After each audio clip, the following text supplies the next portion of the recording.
Today, we're handing you a simple, repeatable set of mindset hacks that turn your morning routine into a quiet weapon for focus, energy, and confidence. And it all starts right now, live on Mornings in the Lab with Keith, John, and friends.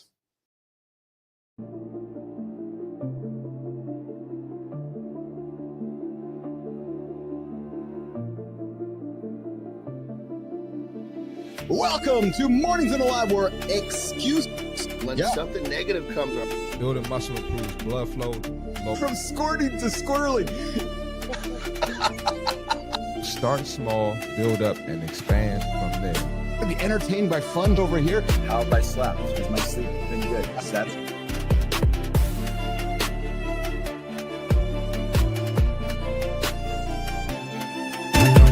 Doesn't come from breaking the rules, you guys.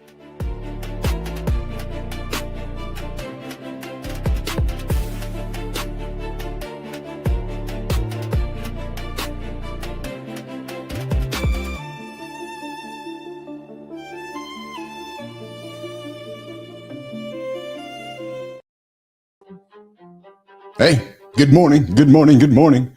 Red face here. Yeah, the sweaty guy. Yeah, I was skipping rope before the show. Now, who skips rope in 2025? Yeah, I don't know, just real sweaty guy here. Good morning, everybody. Welcome back to Mornings in the Live with Keith, John, and friends, a live morning show for men who want real talk, motivating content, and skipping rope conversations. You're like, what? The inside joke? Not if it's an inside joke, you haven't been here long enough. Hey, before we jump into the madness, guys, a couple ground rules for the lab. I got an invitation for you. Hit the like, hit the subscribe, hit the comments. Come tell us where you are joining us from, and on a scale of 1 to 10, how's your mindset this morning? Hey, what's your sleep score? Yeah, there we go. And hey, guys, don't forget, this is an R-rated experience. Sometimes it makes its way into the X-rated experience. The conversations for grown-up men, grown-up women, grown-up human beings. The jokes can sometimes get spicy. Incidentally, we end up generally offending everybody throughout the show. So if you are offended by simple language, go somewhere else. Yeah, true story. This is a fair warning to either those to get ready to teach your kids some new stuff, or tell them that the handsome chief, the Uncle Keith, the guy in front of the camera, sweating like a mother right now, just sweat pouring down his face for what? Well, he got up, got after it, got a good sleep, got a good lift in, got a good ride in this morning. And now we are here with you guys this morning. Hey, guys, hour one, we're going to kick it off with a trending conversation that exposes all of us. Yeah, YouTube Wrapped. We're trying new things here this morning, guys. What are you watching on YouTube? Oh, are you revealing your highlights, or are you sharing what you should not be sharing, what you're not? Hey, Dad. Hey, Uncle. Hey, Johnny. What are you watching all those hours? Oh, I've been learning. Really? Oh, yeah? Watching all that trash television on YouTube. Hey, then we're going to talk about what's happening in the world. Yep. Sorbitol. I put a sorbitol research thing on the table today because sometimes I'm just kind of curious about all these research studies that we're always doing. It's like one research that's out there to dispel another research study, which dispels another research study. I feel like just scientists, I'm hoping Petro's listening. I just feel like scientists just want to do a research study to dispel somebody else's research study. And at some point, what research study do you believe? Do you believe the research study that's the most recent, the one that cancels the one before it? I don't know. And then we're going to talk about, again, good news. If you drink coffee and tea, apparently it's got lower heart disease risk. Well, we talked about that before. And in the no shit Sherlock department, Warmups. Yeah, they boost speed and power. Oh, there you go. Center stage, Saul Colt joining us from crime. What is it? CSI. Saul. Remember Saul? Hey, Holroyd, good morning out there. Remember Saul, Mandy Patinkin? What a great character, man. I really enjoyed. That was Criminal Minds. That's what it was, Criminal Minds. Yes, so Saul Colt is joining us, and this dude's story runs from Mad Magazine to Mad Marketing, from being the guy who loves ridiculous, memorable stunts to the guy who knows exactly. Holy fuck, am I ever sweating right now? Excuse me while I pause for a second there, nation. Yeah, just got to do this here. Oh, gotta do that there too. I think what I need to do is just reveal the back of my hair this morning. I'm just sweating, man. Wow. All right. Thanks for the pause. Okay, and then we're going to go from Mad Magazine to Mad Marketing. How the handsome genius, turns stunts into revenue. Who's that guy? You guys talking about me? Who wrote that piece? If you're building a brand, you're trying to stand out in your industry, you're just tired of boring corporate content strategy, we are going to, me too. I'm a big fan of Mandy Patinkin and Holroyd. I feel like we like the same shit. Yeah, he was great in Criminal Minds, man. That's fun, man. So so we got Saul, but not Mandy Patinkin Saul. We got different Saul on the show here today. Morning Focus, Community Corner, Deep Dive. We got morning mindset hacks. We got a bunch of great stuff on the show here today. I'm just getting after it here. Boom, boom, boom, boom. Morning focus. How do I turn fear into my most reliable advantage? And if you're a guy who feels stuck, anxious, or tired of your own success, that's a good segment for you guys to come to. And hey, community corner. Goggins says you're a talker. Oh man, Melissa, I just gotta say, man, a lot of fucking talkers out there. Oh, yeah. Oh, and by the way, I dropped a job ad yesterday looking for a business development partner. And here's the scoop, guys. Just straight up. If you haven't done shit that others don't want to do, or haven't done shit that others haven't done, well, how does it go? No, let me rephrase that. You need to do shit others don't do. You need to kind of be cut from the same cloth me and Anderson and cover. If you're not going to fit. True story. I guess the biggest question I would ask you for having coffee is, can you keep up to me and Anderson? And if you can, then let's have a conversation. If you can't keep up to us, well, then it's not going to be a fit for you. But hey, we'll talk about that throughout the show, because right now, guess what? Right now, right now. Hey, Jericho, I see you out there watching, brother. Good to have you on the show. Let's get into it, nation, because the morning loop, it starts right now. Welcome back to the Lab Nation. Yeah. It's another fine day for real and ridiculous talk. Keith, be ready for those transitions today, man. And John? Gotta say, we never thought we'd hear the big dog himself making excuses. You didn't pick up the dog shit because it was raining? Dude, you need a new system. Come hang out with us and picture some time. We can exchange notes. Nation, strap in for another awesome day. We've got another self-proclaimed handsome guy joining center stage. Things are gonna get interesting.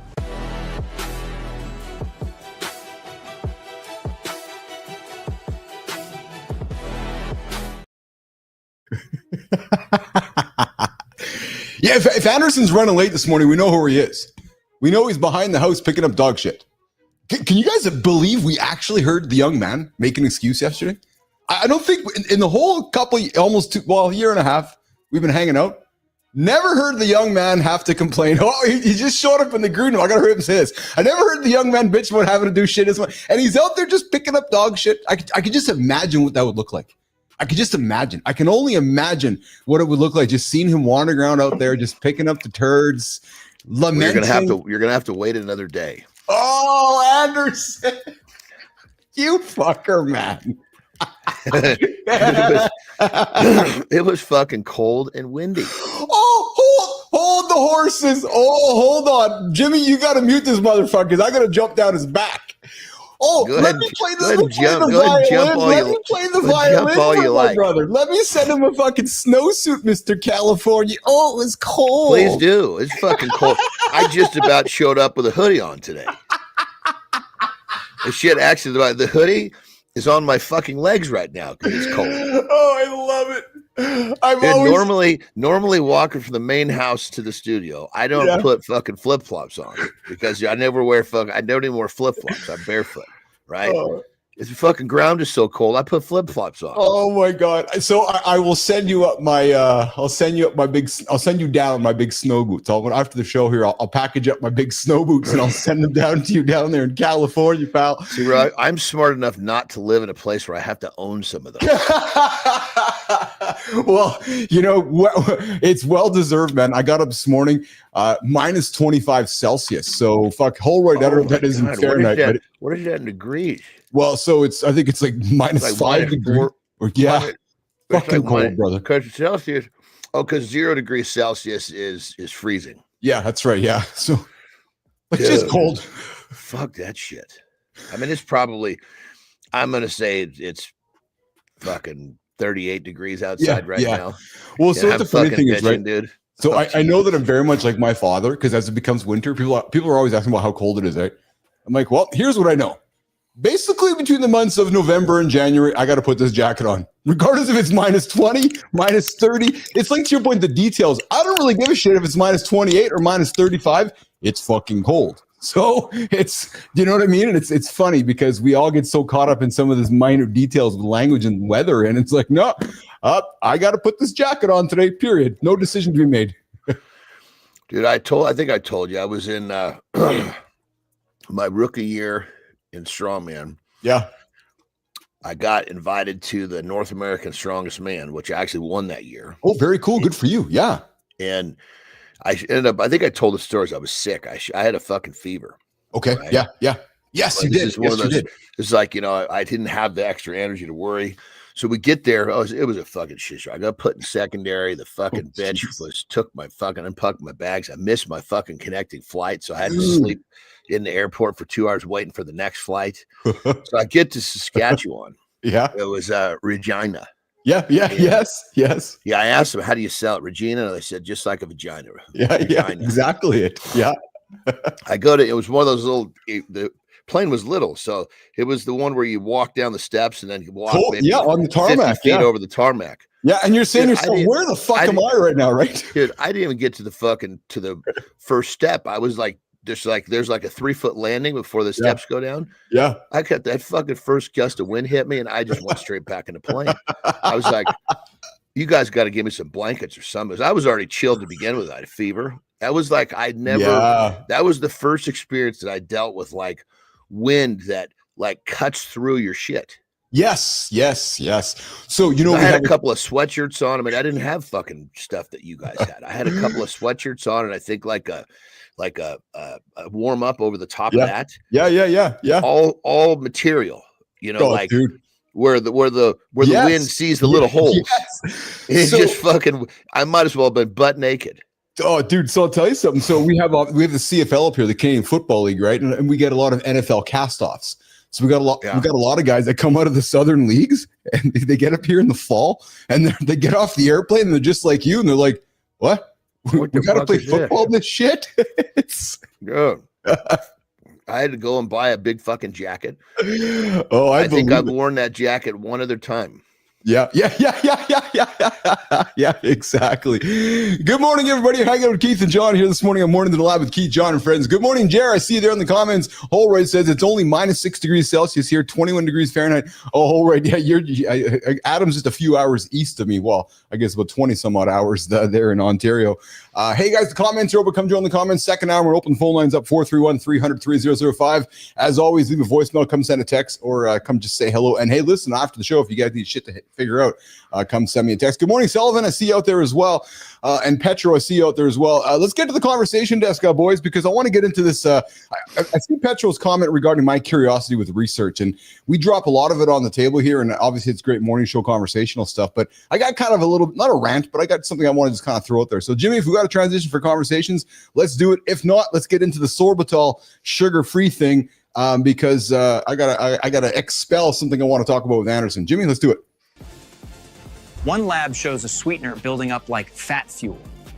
The industry says, relax, it's fish data, not humans. You cleaned up your sugar, switched to sugar-free everything, and now the headlines say your liver might hate you. So is your sugar-free gum a liver grenade or just overhyped headlines? Keith, John, help the fellas sort this out. Johnny, sometimes I get tired because we get a lot of studies, and I like bringing studies out because I'm a curious guy, and I'll always be curious. But I was saying I just real quick, I love this, but you said a word that was really powerful in this conversation. You might not even, maybe you put this word there for a reason. Excrete. Oh, I don't think I realized that I did. Yeah, thank you. Yeah, excrete.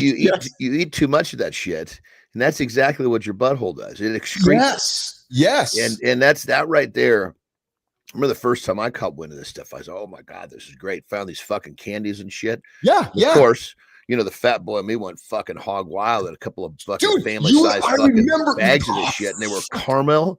It's like, you got to be kidding me. Dude, it fucking blew me up. And that right there tells you the body's saying, hey, I don't know the fuck you just ate, but don't do that again. If your body excretes anything, it's a massive signal that something's not right. So it's funny, man. I just swear sometimes we must live in fucking parallel universes because I just covered this sorbitol like in this peanut butter type jar thing, and it wasn't peanut butter, but it was like a nut texture. I like my textures like you like your almond butter, right? So I discovered it over a weekend with Lauren. Started crushing it like on a Friday, Saturday, dude. Saturday, recently. No, like we're talking like a number of years ago. But in your adult life. Oh yeah, for sure. In my adult life, yes, yeah, oh yeah, and fuck. I discovered this when I was probably in my teens. Oh, okay. So down here, California and Oregon, the West Coast, I should say, they have this shit. Where by the time it gets to you, it's a couple of decades old. Well, that's exactly, yeah. But I discovered it, and I just fucking went to town. And then the next day, or not even the next day, my gut, my ass. You talk about excretion. I was like, okay, I'm not going there ever again. Oh, dude. Well, the worst part about it for me was, I did it to myself a number of times. It's like, dude, what is wrong with you? Because you didn't learn the first time. No, I learned. It's just, it was like the fucking heroin addict that didn't care about the consequences. 100%. But I throw this out here, brother. But I put it hours on the toilet with some cramps in your stomach. Yes.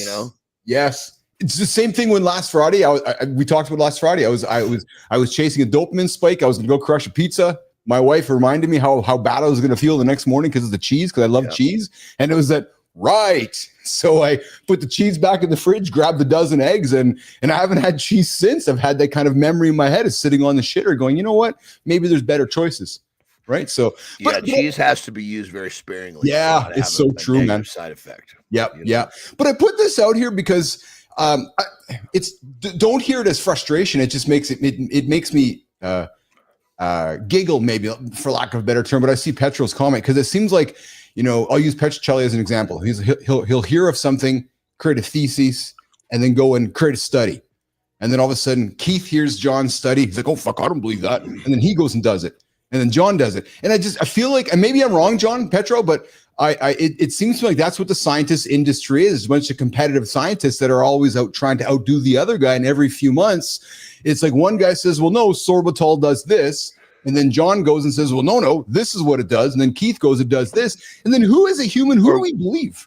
Well, what about, you got to remember, scientists also, there's a little persuasion involved. Well, there. So let's just say me, you, and Petro are fucking scientists. Yes. And fucking Nestle shows up and says, hey, boom, here's a really fucking great looking bonus check if you can prove this. 2 scoops of raisins in a box of Kellogg's. And it's like, well, fuck, man. If all I have to do is prove this, you can prove just about anything. Yes. It just, it's going to be skewed. You know what I mean? You can make an argument for just about anything. Well, that's 100%. It's just an argument. Yes, that's exactly one. And John puts it right. He's like, it is a social enterprise. And then I'll write it out, John, period. Because it is. It is absolutely. So which goes to the next one. Hey, Jimmy, how about another no shit Sherlock conversation for us? Tea and coffee might be linked to lower heart disease. What about that there, Sterling and Preston?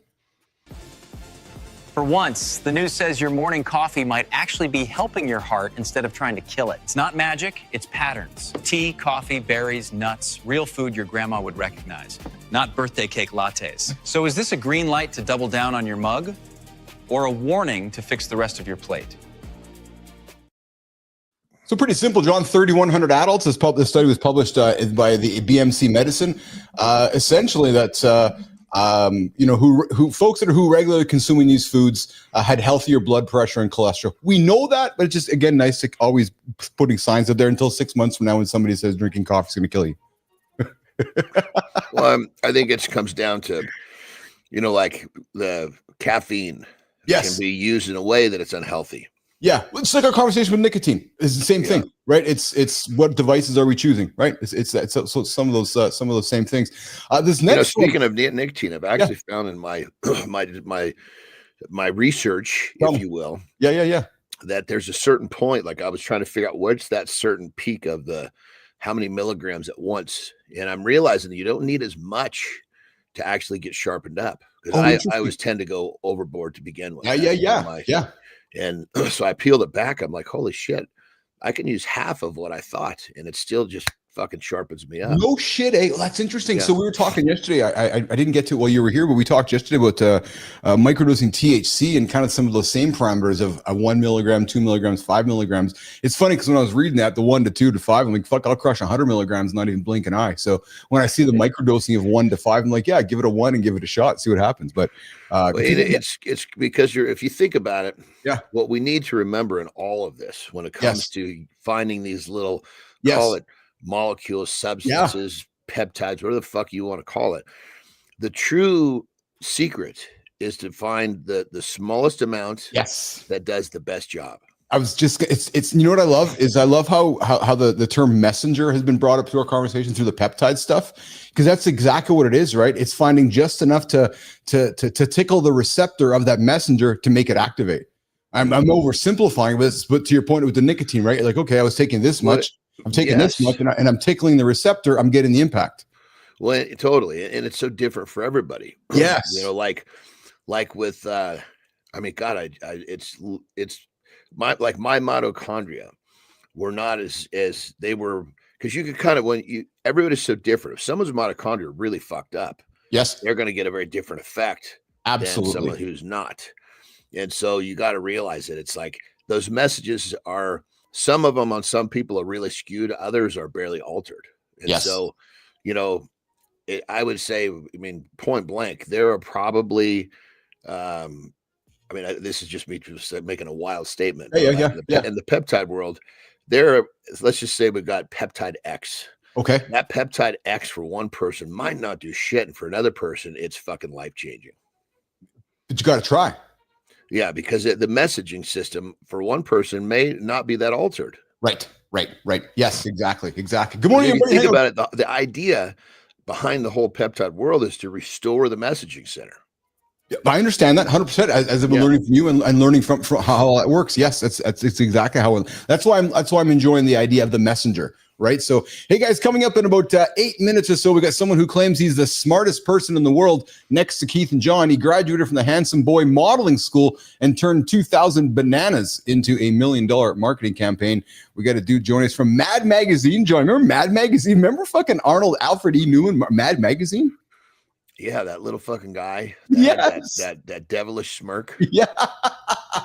The redheaded freckle dude. Yeah. So that's coming up here. Hey, we're also going to talk in a couple minutes about the YouTube Wrapped. Hey, Johnny. So I'm trying something new this morning as we're playing with titles and building our live show here. One of the titles I threw on the table here today on purpose was a trending conversation happening right now on YouTube is revealing YouTube Wrapped. So you consume a lot of YouTube from a learning perspective, as do I. So YouTube dropped here in the last 24 hours. What your Wrapped is. Have you had a chance to take a look? I'm not suspecting you did, but it's called Wrapped. It's essentially your summary of your activity on YouTube. Oh, I just saw that. It was, I turned it on this morning. Yes. It popped up a window, something about my summary, my 2005. That's right. Summary. Yeah. So it's going to show you kind of, that's it. It's going to show the highlights of what you consumed, maybe what you've learned, and it's going to kind of point out some of the things. And it's funny because Spotify has done it, Apple Music's done it, now YouTube is doing it, and people get excited about it because it shows like, oh yeah, I watched that back in January, or you're like, holy shit, I wasted a bunch of time watching that shit, right? So it's in my Amazon Music. I can go to a section where it'll show me the most played music in each year. There you go. Yes, so I go back to 19, and I can I'll play the number one song, and it'll fucking take me on a dive through a bunch. Yeah, the nostalgia stuff, right? Yeah, that's pretty cool. I also got a little clip coming up here too, which is in our epic spot. So I found something about Jordan, somebody that you and I talk about often, Michael Jordan's love of the game. But I'm coming at it a little differently because he had a clause in his contract, but it leans into a conversation we had with Hunter Stoller yesterday and something you and I have talked about all the time, the power of interest. So we're going to get to that in a few minutes as well. But before we do that, another study, John, and you've talked about this as well again previously, but Sterling Preston, what's this 3.5% warm-ups are boosting speed and power as part of our No Shit Sherlock segment, guys? Most guys treat warm-ups like optional.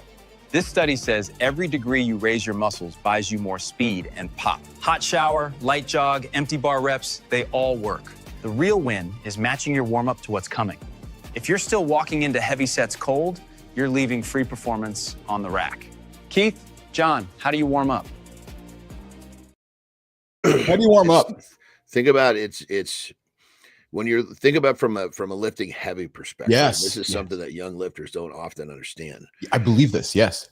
Is that because there's, of course, you need to get warm. Yes. So there's a difference between like a warm up, and now we're going to talk about like transition sets is what I call them. Okay. So let's just say that you're going to work up to a heavy set of 5 on a squat. Okay. Right. So let's just say that let's use a real world example. So on those days back in the day when I was getting to 700 pounds for reps, yes. Right. Yes. I would go through a series of different weights, and I would do just about every weight twice. Now, what I was looking for was the second one was I didn't notice the second one got easier. The second one got easier. My central nervous system wasn't ready to go up. Hold on. I want to digest this. If your second one wasn't easier, your nervous system wasn't ready to go up. I love that. I get it. Yeah. Okay. But I'm talking about not in a single set. I'm talking about do a single, but maybe in the lighter weights you're doing multiple reps. But let's say I'm at 500 pounds. Yes. Get in, do a rep, get back out. Yes. Come back in short, not too much of a rest later. You don't even go back in. If 500 felt easier the second time, then my central nervous system still catching up. But I would almost always do a single rep with the weight I was going to go fucking crazy with, because that's saying, hey, this is the mark, central nervous system. This is where we're going. Yeah. And then you're ready. If you were to march through that too quickly, then you're leaving your central nervous system's not ready to fire the way it needs to. I'm really enjoying this conversation with you right now, because you solidified essentially kind of what I learned and what I really leaned into when I met AJ, back to AJ. And when I trained at this athletic facility, I watched the pro athletes, the hockey players, and I learned about the nervous system. Just I kept asking questions like, why are they spending so much time warming up? And his words were activating the body to get ready to work, was kind of how we framed it. Right. So that sounds like you were activating everything to get your nervous system ready to actually go to work. He's like, oh yeah, they're not working yet. And I was like, no, he goes, no, they're just activating. Yeah, the central nervous system is that's like the motherboard of the whole system. Yes. Yeah. Yeah. Like yesterday, perfect example. I was doing when I was doing my workout I was supersetting pull-ups and lunges. Okay. And yeah. Wasn't really, I wasn't lunging for the idea that it was really a leg workout. I was lunging because the next exercise was going to be a deadlift, which was really for my back, not my lower body. Yeah. But I knew that if I didn't get my lower body warmed up enough, it was not going to be effective in my hips. And if my hips weren't ready, my back wouldn't take the work. So it was the third set of the lunges where I actually thought, oh, fuck, I'm broke free now. I'm loose. These are so much easier this set than the sets prior. Yeah. And the fourth set didn't get easier. So it was 3 sets. Granted, they were, I warmed up, of course.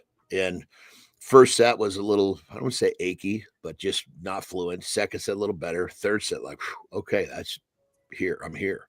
Fourth set, exactly the same as the third. So that was the progression.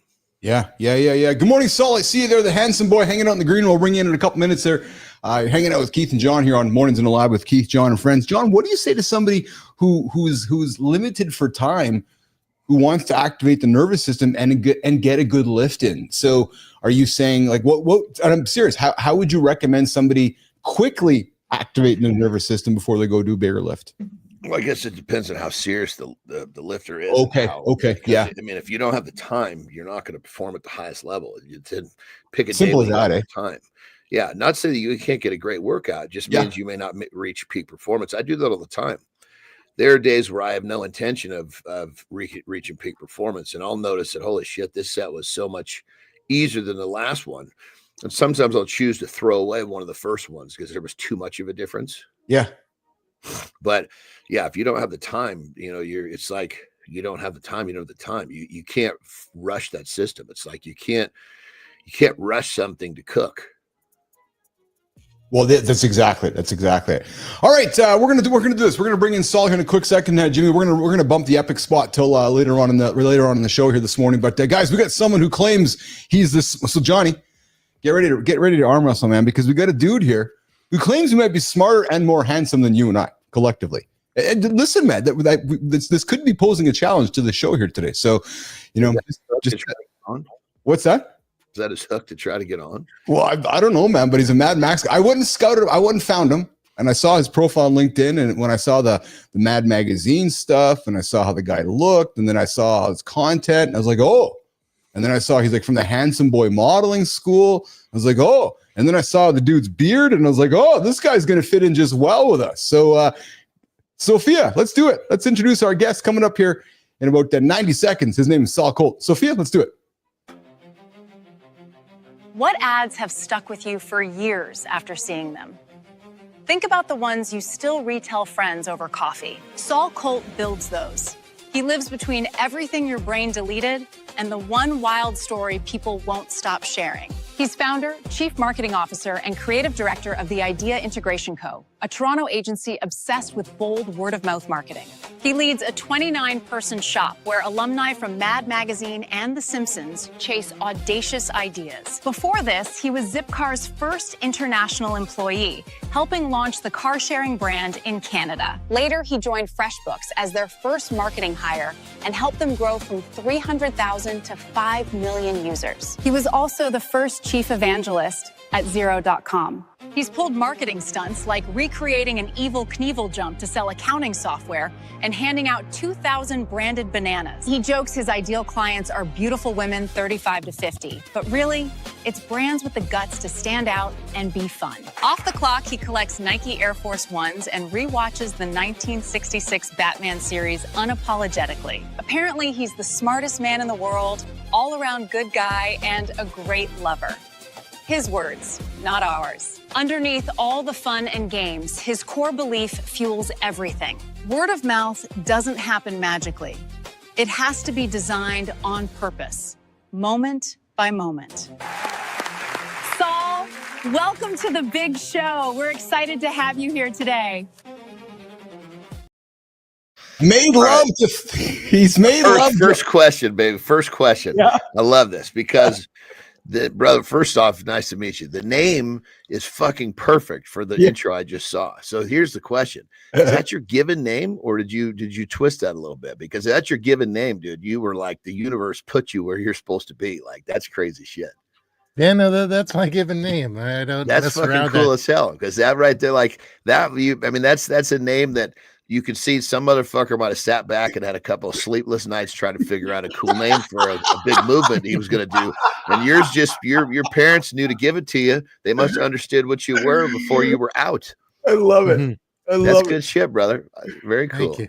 Hey guys, I want to let you know I have pneumonia, but I did not want to miss this morning. So if I sound a little stuffy, or if I start coughing, or if I bring up a ball of phlegm, I want you to know that nothing was going to keep me from being here this morning and letting you guys down. So bear with me, but I'm still going to deliver everything I promised. Johnny, so Anderson, this guy right away belongs here, doesn't he? Just by the opening statement, he belongs here. Just fucking choke that phlegm ball out and spit it in a trash can. We're all good, brother. Yeah. Good morning, my fit Lord. I love you, baby. Good job lifting out there this morning. So, Johnny, this guy's made love to thousands of customers. So, John Anderson, just to quickly looking at you, brother. When we sit down and look for guests, I have one word that I've told our team to look for with humans. One word, Johnny. You know the word because we use it here all the time. Just add an ing to the end. Interesting. So that's it. The one caveat you have to be in our show is interesting. Well, to your point, Anderson, I saw his name, and then I saw his suit, and then I dug into his word that he had in his profile, and I'm like, okay. And then I saw the Mad Magazine, then I kept going down the list, Anderson. I'm like, holy fuck, we only got 30 minutes with this guy. He's interesting. Saul Colt, the founder of the Idea Integration Company, the guy who's got pneumonia here today to hang out with us. But brother, and his book was #1 in the world for exactly 19 minutes. Saul Colt, not 20, just 19. That's right. And if you you can easily, looks like my camera went down. Let's fix that. But it's one of those weird things where the way the things actually work with books and stuff like that, it's literally by the minute that it works. So it's so yeah, I was number one for like 19 minutes, and then someone else came along and crushed me. But for 19 minutes, nobody was more important than me. That's awesome, brother. That's awesome. So tell us a little bit about this. You gave away two. So in the intro, again, you're an interesting fellow, man. And I love meeting folks like yourself. 2,000 branded bananas at a conference instead of mouse pads. And Anderson, each banana had a unique FreshBooks sticker on it. And, people thought the whole thing was crazy. Yet maybe today in 2025, where people do crazy shit all the time, that doesn't sound like such a stretch. But back then, it became one of the most talked about conference activations in history. Bananas. Yeah. Yeah. So, what we did was we were appearing at a financial services conference, and these people were spending thousands of dollars on their booth, and we didn't have that in our budget. So, everything I do is about, it's in my book. Well, I brainstorm, what are all the ways we can do something different? What are all the ways we can stand out? What are all the ways we can actually win without spending like a ton of money? And what I came up with was we recreated the Arrested Development banana stand booth, because in Arrested Development, there was always money in the banana stand. We were at a financial services conference, and we gave out bananas instead of giving out, pens or whatever. And because we did this, and it's like I've done so many things at conferences that everything I do was to stand out. But because we gave out bananas, people talked about us way more than anyone else at the conference. We were on CNN because people thought it was so different and unique. And the thing that really only anyone ever cares about is, out of the 2,000 bananas, 62% of those people who got a banana actually signed up for the service. They went to the website, they signed up. That's a massive percentage, dude. Yeah. You think of direct mail or something like that, you're lucky if you get 5%, 10%, 7%. We had 62% because we offered something completely different. We offered something, like the goal of everything I do is to try to get people to scratch their head and wonder what the catch is and wonder what's going on. 100%. There was a day when a mouse pad was like, oh, fuck, look at this. Yeah, beer koozie, not any fucking more. Christ almighty. Mm-hmm. Now somebody gives you a mouse pad, you turn into a fucking frisbee. Mm-hmm. Yeah. Hey, Saul, one of the things that we like to inspire younger men. So our audience is that 38 to 55 demo here. But one of the things that we like to, Keith and Johnny like to inspire younger men is this idea of being authentic, be yourself. And, if there's one thing that those that hang out with Keith and John all the time know, that we are our own very individual humans, and proud of that. You strike me as the same kind of young man. Talk about that to others that are listening right now, about the power of being yourself and being your true self and your unencumbered true self. Because you strike me as somebody who has a principle around that, and you may have had struggles during your career where people pushed back on that. Am I correct, Saul?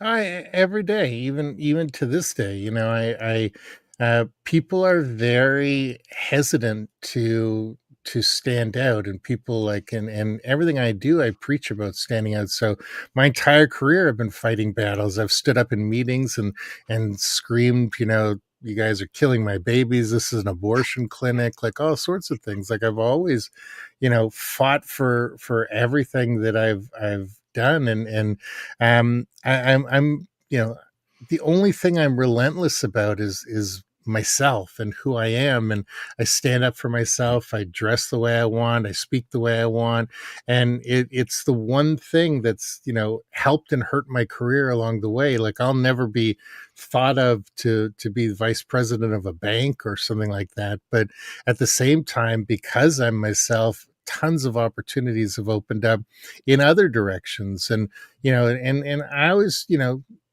there are times where I feel like shit, and there's times where I wonder if I should play the game a little better. And I always say no, because I've been pretty fortunate. I don't know if I'd wish my career on anybody because I've had enormous highs and enormous lows, and you have to have sort of a gut for it, and stuff like that. But at the same time, if I was playing it safe from day one, like I don't think I would be where I am right now. I've worked, worked in 6 countries. I've been pretty much everywhere, and you guys wouldn't know who I am. You don't do great things without taking risks. Period. End of story. So, sorry, go ahead. No, go ahead, Saul, please. All right. I truly believe, and I've been fired a bunch of times, but I truly believe when you have an idea that's really great, you have to do it, even if it's worth getting fired over, or even if it's possible you can get fired over. And that's something that, it's how I've built my career. And one thing I've learned, and I try to tell other people, is when you're doing great stuff, and you're going to make people uncomfortable and you might get fired, but man, you're going to get hired also really quickly somewhere else because everybody noticed that thing you did, and they want that for them, even if it's just for a short time. You know what's fascinating about this, Johnny, looking at you, brother, is that I had a topic for us to talk about today, and I didn't expect to bring it up with Saul, but he just dropped something. I'm going to weave it in here. You've talked about being yourself and being really adamant on your views and chasing what's important to you. Well, Anderson, you and I have talked a lot about Michael Jordan on this show, and Jordan had something in his contract, and Saul, this relates to something you said, so I'm bringing it up here. I don't know if you knew this, John, but Jordan had something in his contract which guaranteed that he can do whatever he wanted to do outside of basketball because it would help him get better. So if he was driving by you and I watching me playing in a basketball court on a side game there, and he's like, I want to go play basketball with those guys, his contract was he can go do that and not be penalized because it only made him better. I bring it up here because Saul talks about the same thing, is that he's like, I'm passionate about this. We need to do this because it makes me better and it makes the business better. And it's this idea of leaning into what you're really good at and being the best in your field, John Anderson. You see that relation, Johnny? Yeah, and I think when it comes down to it, there are certain people who they're not going to allow to be in any kind of a cage. They're not going to allow themselves to be in some type of a cage. Yes. As soon as someone that was the idea behind, getting a job that I didn't like was like, fuck, I know how hard I work and I know what I want. And I'm willing to make more sacrifices than most people I meet. Yes. I don't want to make these sacrifices for some other motherfucker to reap the rewards.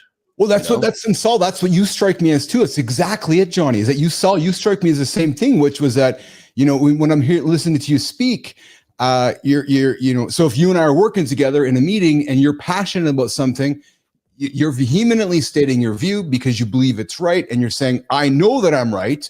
I'm passionate that I'm right. And if you don't believe that I'm right, that's fine. You hired me as an adult, as not as a child. Let me do my job. Basically is what you're saying, Saul, right?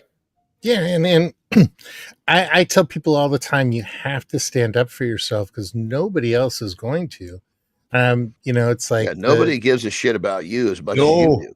Mm-hmm, exactly, and it's so important to be vocal, and even when you're early in your career, I think that you have to learn the game a little bit, and you have to play it a little bit, but man, nobody's going to advocate for you. Nobody's going to fight for you, especially now in this remote world.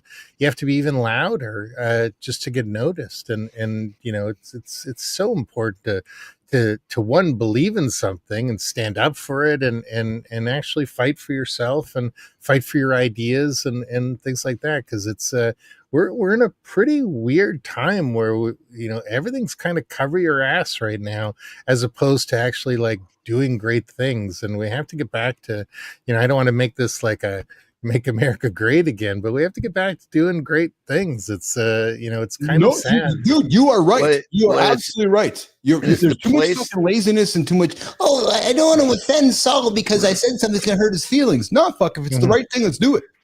Well, I mean, you also with that statement too, so I love it, by the way. Good fucking shit. We gotta, if we find ourselves in positions where we're, too worried about, offending the people around us or blah, blah, blah. I mean, where are we putting ourselves? If you're in a position where everybody around you is going to get all fucked up because you're doing what you're called to do, maybe you need to find a different place to fucking plant your ass. Yeah. Yes. One of my favorite recent stories, and I had nothing to do with this, I just love the story, is the Sydney Sweetie American Eagle ads. So I don't know if you guys know the backstory of it, but the owner I'm not sure, but I want to follow the conversation. So what is it we're talking about? So Sydney Sweeney did these ads for American Eagle jeans, and people thought they were so controversial because recently, like maybe 3, 4, 5 months ago. Okay. And there was nothing really that edgy about them. It's like beautiful woman wearing jeans, but they like in the world we live in now, everybody complains about something. So there was a whole uproar on social media.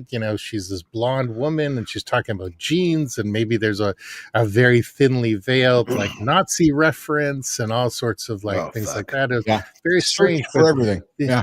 But the owner of American Eagle is like this 75-year-old Jewish guy. And the only reason I mention he's Jewish is because of the Nazi reference.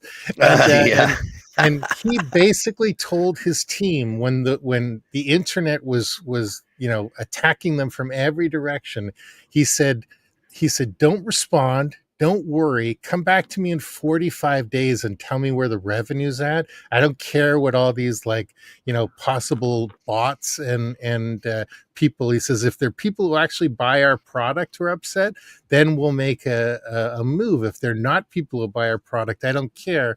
And they didn't take the ads down. They didn't comment. They didn't make a big deal of it. And 45 days later, they checked on everything and their revenue was up. So it's like their share price, because every investor was like, yay. Yeah. So people bitching over there and the guys who are making money going, yeah, see, people want to make money. Yeah. It's like on social media, when you put up a post and the fucking dickheads get a hold of it and chew it up, they'll drive it to a couple million fucking views. Well, that's a producer for you. But without these dickheads, it's not getting to 1 million views. So come on, keep chewing on my ass. Hey, Saul, another headline that jumped out at me, which I love, man, because you're the way you choose words and the way you're an orator with your words. Johnny, get this, man. His target audience, and you belong in the lab, man. I'm telling you right now, your target audience is beautiful women aged 35 to 50 or brands with guts. Period. That's it. So how does the market accept your words when you're like, yeah, I'm the dude named Saul who likes to target to beautiful women aged 35 to 50. I just feel like using that word beautiful, people will be offended with you. Oh, you can't use that word, Saul. I've definitely, eliminated myself from working with some people who don't see the humor in what I do and stuff like that. But in some ways, in some ways that makes things harder and easier because it's harder because people have a perception, but it's easier because I know people aren't going to come to us if they don't have a sense of humor, if they don't want great work, and they don't want things like our whole reason for being is to push the envelope. And if there's one superpower I have, I think we know where that line of good taste is, and we go right to that line and we cross it by a couple baby steps. I always say crossing the line of good taste or crossing the line with 2 baby steps, those baby steps are where the memories are made, and that's where the conversations start. We're not going to cross it by a mile, and that's where brands get in trouble and things come back. But if you don't know where that line is, you don't know what you're allowed to get away with and still cross it, you're going to create stuff that nobody talks about and nobody remembers. So by being ourselves, which we talked about earlier, and by stating our biases right from the beginning, brands know they, don't knock on our door if you don't want to, actually be challenged and actually do great things for your clients. And because that's all we do. And, we don't want to go in cycles of just pitching people and them getting scared and not hiring us. We want to sort of, people have at least a rudimentary understanding of the type of work we do and the type of things we like to do to get not only attention, everything we do is based in revenue. We're here to make people money.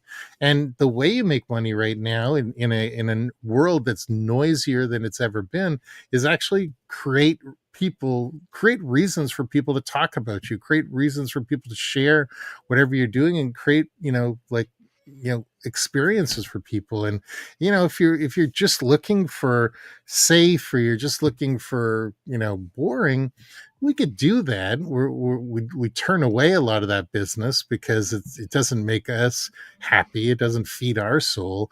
But it's like we want people to come to the door who really know what we want and know what they want and know that we're the people to get it. There's a million people that can make crappy social media posts and stuff like that. We don't want that business. We want to work with really like brave brands. Like we love working with brands that are third, fourth, fifth in the market, and we get them to jump a few rungs on the ladder. Yeah. Like it'd be fun to work with Coke or somebody like that, but Coke doesn't need us. We want to work with like RC Cola I worked and with Cheerwine. Dude, I've worked with Coke and they're not fun. And I love you, Coke, but they're not fun because they're too safe. Mm-hmm. Right. And I love your analogy, John. They're protecting their position. Yes. I love the analogy. They're not playing to win anymore. They've been on top too long. Bingo. But I love your analogy, Saul, of pushing it to the line and then knowing just how far you can go where you can get a conversation about. I love that. Yes, I do too. I love that because the American Eagle jeans campaign is an exact example of that. They pushed it just to the edge. You got conversation, but you're right.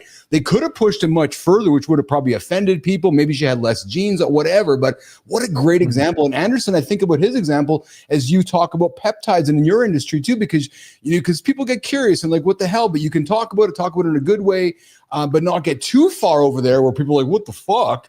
Right. So I love this example. Johnny, I see you kind of want to jump in here. I was going to say, because, when we're talking about pushing the envelope and finding that limit and just a little skosh over. Yes. You're never going to be good at that if you're fucking constantly worried about what other people are thinking. Bingo. And that's the thing. The first step is to fucking let go. If you're concerned, if what you're doing is altered or influenced by what you're afraid other people are going to think, you're going to suck at this process. Yes. Hanging out with Saul Colt, Keith Billis, and John Anderson this morning. Saul went from Mad Magazine to Mad Marketing, and he's now the handsome genius, hanging out with the handsome chief and the big dog himself, John Anderson, this morning. And this dude got pneumonia. He decided to hang out this morning, and we're very grateful that he's here. Good morning, Jamie Newstead from Australia. What's shaking down there in Australia, brother? Good time. I see your comments there as well. Hey, so Saul, I got to ask this, man. So you partner with Bill Morrison, the legend behind Johnny, the Simpsons and Mad Magazine, really two brands that the three of us grew up with. So how did that partnership happen? And what was it like working with someone who literally drew your childhood? Because you're going into that meeting and you're like, dude, you drew my childhood. What was that like, pal? So first of all, Bill's one of the greatest people in the world and the nicest people and super talented. I've known him for 20 years. So, I don't talk about this much, but I early in my career, I worked in the comic book industry and I made comics and marketed comics and stuff like that. And in some ways, that's a lot of where I learned, kind of everything I do now, just because there were no rules and I was able to get away with a lot of shit, and I've sort of carried that through the rest of my career. But I've known Bill forever, and he was always kind and very nice to me. And a lot of my friends work in the comic book industry, and what happened was always kept in touch with Bill. Whenever I was in LA, we'd go for dinner or whatever. Just just one of the sweetest people you'd ever meet in your life. Super talented,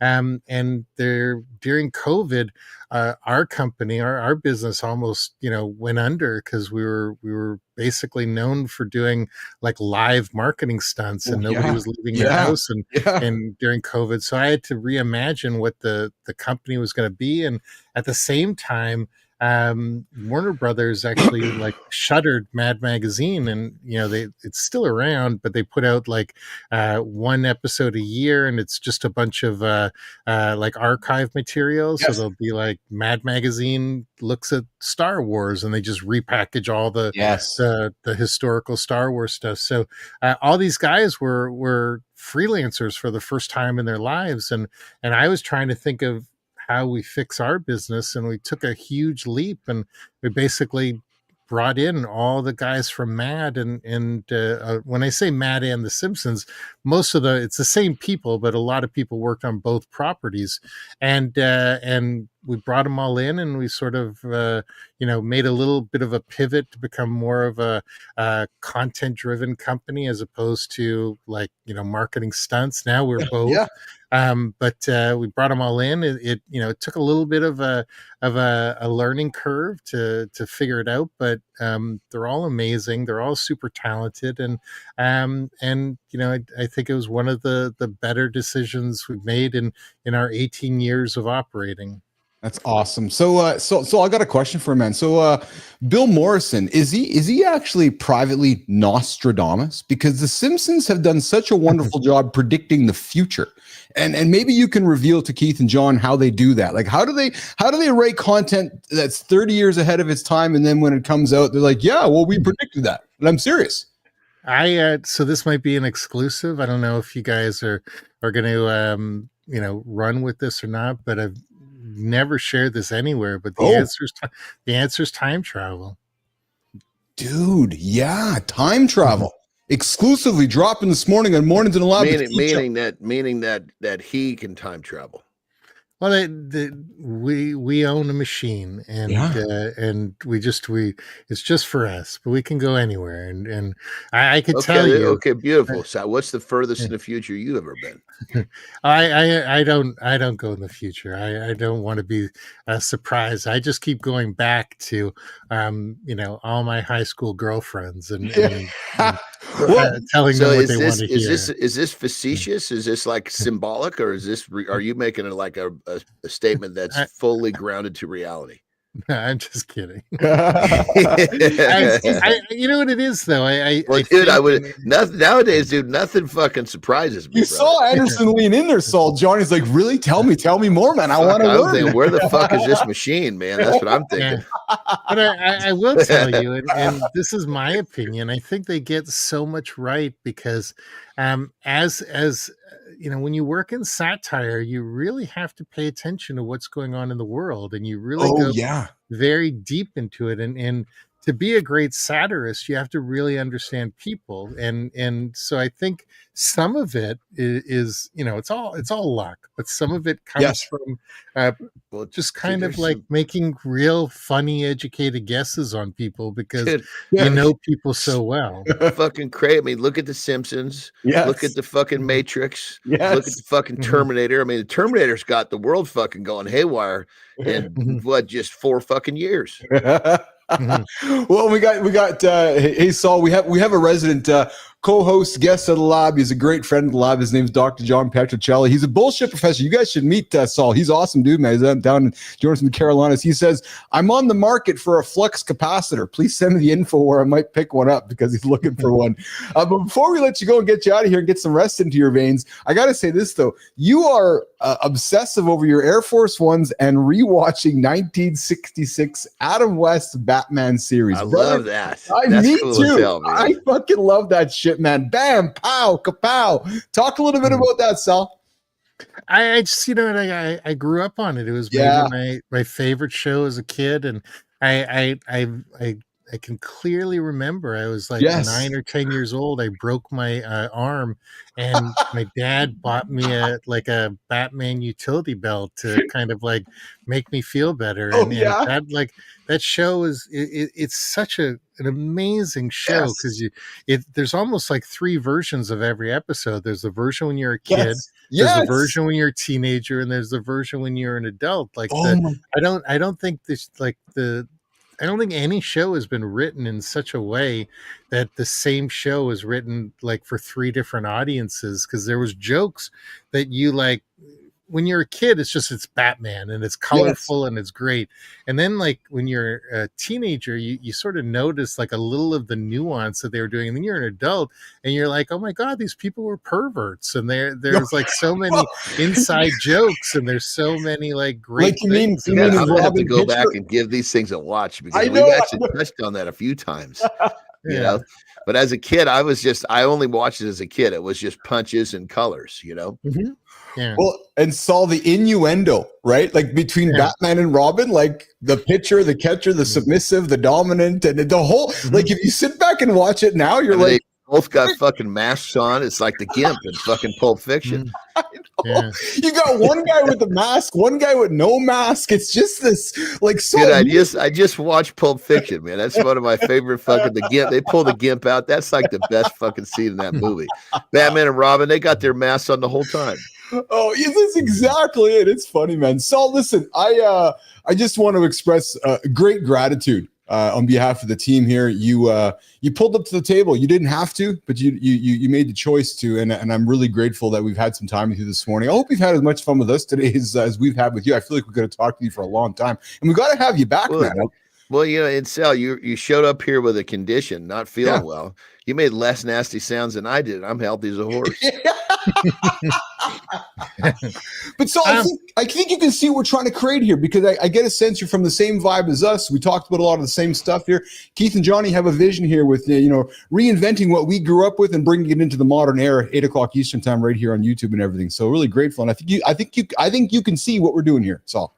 Yeah, I dig this. I'm happy to come back anytime. I appreciate you guys finding me. I appreciate, what you're doing. This is a lot of fun. So, don't forget about me. And I'm happy to step in anytime. One more question. So you got the name is fucking so on the button. Now you got the gray beard, but you've got the black mustache and then the black strip right down. Is that also fucking natural? Or you have that actually? It's all natural. It used to, dude, I'm telling you, man, be much more pronounced. You were. It was like you were just the universe just knew your plan, and your parents even named you for it. This is fucking great. You're like the most authentic version of the person that you know. And it's like you get especially in this kind of.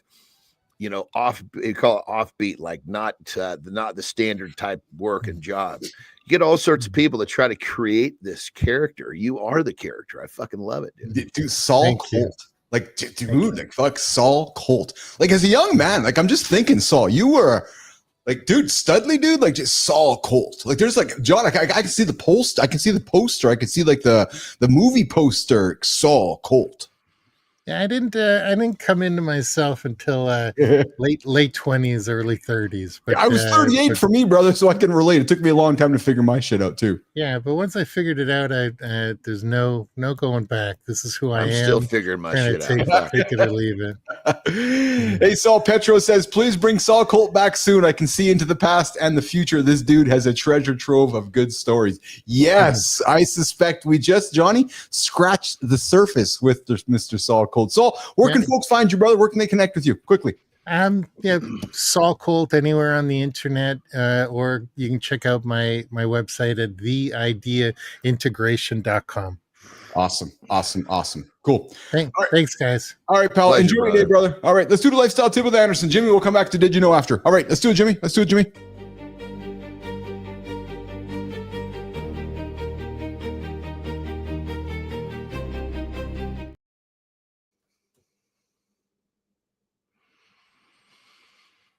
All right. To become the person you want to become, the first thing you've got to do is let go of the expectations that everyone has of who you're supposed to be. When you spend your life worried too much about what other people are thinking about you or what you're doing, what you're not doing is serving yourself. You're not serving your passion. You're not serving your purpose. You're not serving your journey. You're not figuring out why you're actually here. Because if you're just moving through life because this is what you thought was set up for you, that you thought this is what you were supposed to do, maybe by your parents or maybe what you learned in school, you basically just been kind of, you're It's like a cattle call. You've just been somehow put into the herd. Well, think about that. Are you more concerned about what people think about you? Or are you more concerned about finding who you truly are and what you're truly supposed to do? What is your purpose? So many people never really start that journey because they're too worried about what other people think or what they're supposed to do based upon other people's expectations. And that right there, my friends, will leave you in a spot in life very unfulfilled and most likely very unhappy. So the tip is this: just ask yourself a simple question. Questions are fucking powerful, man. Are you worried more about what people think about you and think about what you're doing than actually doing what you want to do, doing what your purpose is? Why are you here? You know, this is the kind of stuff you need to be putting your energy into, because when you take that energy that you were once worried about, all the bullshit, that the expectations, and you sink that into finding out who you are and what you're supposed to do, what your purpose is, you'll be really, really happy with the progress you'll make. More importantly, you'll start to live a life much more based around purpose rather than living a life based around the expectations of what other people think you should be doing. Rock and roll.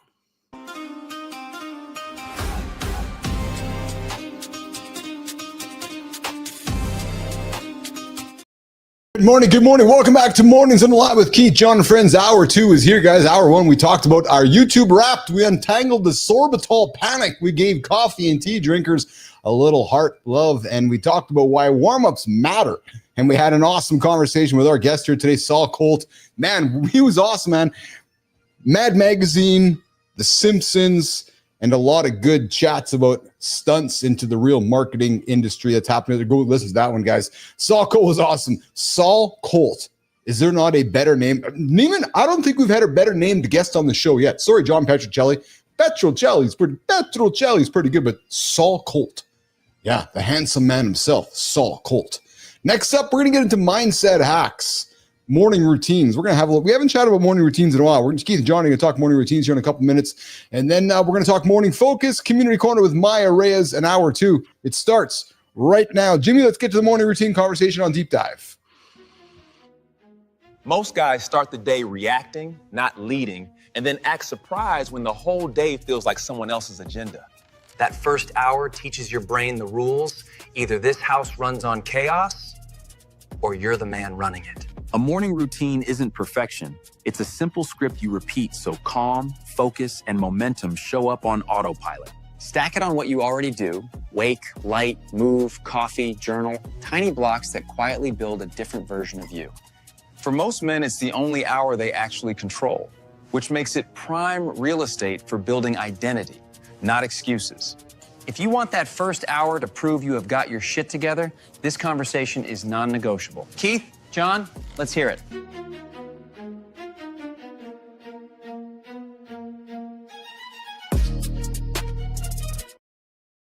Hey, Johnny, so in your what's changed in your morning routine since we've started doing the show here that maybe you've kind of we haven't talked about in a while, but I'm quite curious about I want to get back to Saul here in a couple minutes as well, but has your routine changed at all since we've been hanging out here for the last year and a half, or is it now just in a fucking rhythm system, boom boom boom boom boom? I mean, I think probably what's changed the most is more of the, because I've talked about it more here. Yes. So I think, and I'm always trying to think of ways that I can, boil it down and explain it in a way that resonate with people so they can find their version that's for them. Because mine is for me. Yes. And one of the things that when the gay boys were talking, I thought, well, maybe a way to explain it that will help people is that hour, whatever that time is that you dedicate. It's like, this is the time when you get to position yourself to be one of two things, because you're gonna start your day either as a thermostat or a thermometer. Most people become thermometers instantly, and their day is adjusting their temperature. Versus the idea is flip the script. No, I'm going to be the thermostat. I'm going to control the temperature in my world today. I don't want to get all like knickers in a knot and get all excited, and you're gonna have to calm me down. But I gotta be honest. Sometimes I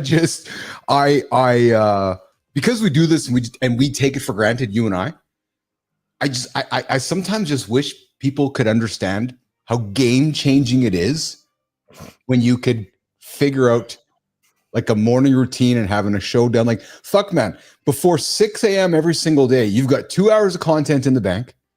You've set the tone for the day. You set the tone for your stakeholders, for yourself, for your mirror, like, and then you do it again 22 hours later. And it's just, and then there's so many people that are just dilly-dallying, and then you see their content, they're bitching about this, looking for a trick there, looking for a hack there. I had a conversation with somebody yesterday at the doctor's appointment. I was like, dude, it's a 30-minute conversation over coffee. He looked at me like I was fucking like God. He's like, that's pretty smart. And I'm like, you're getting up anyways. Have a fucking coffee, talk to your audience, and go to work. That's what Matt Roof does. So, but that's what I mean, John. I can't get over how many folks just can't do what, and I'm not trying to put us on a pedestal, but brother, you're getting up, man. Like, you're getting up. Go be a leader. Go lead your audience. Go lead your community. Go lead your family. Go lead yourself. Well, I think because maybe they're not leaders. Oh, I got nothing to say to that, actually. I mean, it's like, you know what's funny? You can't fucking beg someone to be something. No, you're right. So it's like, look, I can't beg you not to get excited thinking about holding Bobo's scrotum. No, bimbo. Bimbo. Well, no, but here's it's funny though, because I've told this story here on the show a couple of times. A fellow who's been on the show and who said to me he wants to work with us and work in the network, and I gave him an offer a couple weeks ago. He sends me a note a couple of days ago. I was like, "When are you getting started?" "Oh, next week." Okay, see you later. Yeah, I know. So, guys, I'm not going to spend a lot of time on the morning conversation. It's been a game changer for me. This show has not only the show, but the commitment, the mornings. I love the mornings, man. The mornings, it's actually a force multiplier. To me, the morning decides whether you're going to be a non-playable character or you're going to be a character. Or John, like you said, right? You're either going to be the sheep or the shepherd. It's there's no whatever term you want. And many people are just happy being the shepherds and being the sheep. And then they spend their whole day complaining about how to become the shepherd. Well, some people are they're not designed. No. They're not designed to be the thermostat. They're designed to be the opposite. You know, they're not going to be the controller of their world. They're just programmed to be controlled. Yeah. Yes. Absolutely. Speaking of control, Jimmy, we're going to do Did You Know in a quick second, but I want to come back to Saul Colt. Dude, I told you when we cool looked cat, brother. Oh, no shit, eh? Yeah, and nothing about him was staged. That's what I love. No, not even his beard, which was like fucking way cool. Yes, he strikes me as somebody where, you know, I could see the three of us just sitting around a table having a coffee and just leaning into hearing his fucking stories, just dropping, right? And everything is laced in truth. Like he doesn't strike me as a bullshitter at all. He just strikes me in like yourself. Here's what it is. If you don't like it, too bad. That's what I am. It's what it is. Right. And it was a very, very cool cat. But like I said, when we're looking for guests, I've instructed the team, you know, because it's always, how do you find somebody interesting? And Saul Colt to me is the epitome of interesting. Yeah. Interesting. You know what's interesting? For sure. I learned something, and I know you're curious, which is why we get along so well on the show here. But dude, there's an island in the world that we are not going to anytime soon. And actually, people don't spend any time going to. It's the most dangerous island in the world. I put it into our Did You Know segment that people who go there, and if you end up going there, there's a high chance you are going to get killed. Jimmy, let's put this up there. Let's have a conversation on the Did You Know with the Sentinel Island. Did you know there's an island you're not allowed to visit? North Sentinel Island, one place where the safest move is staying away. Off India in the Bay of Bengal, wrapped tight in coral reef. You don't cruise in, the island itself pushes outsiders back. The Sentinelese have lived there for thousands of years without contact. New germs alone could wreck them, so distance literally protects their lives. Past shipwrecks and intruders tried to land there. Some never made it home. India drew a legal buffer and basically said, do not go. If a flyover tempts you, respecting them means staying away. Let them live on their terms. That's your did you know from the doc.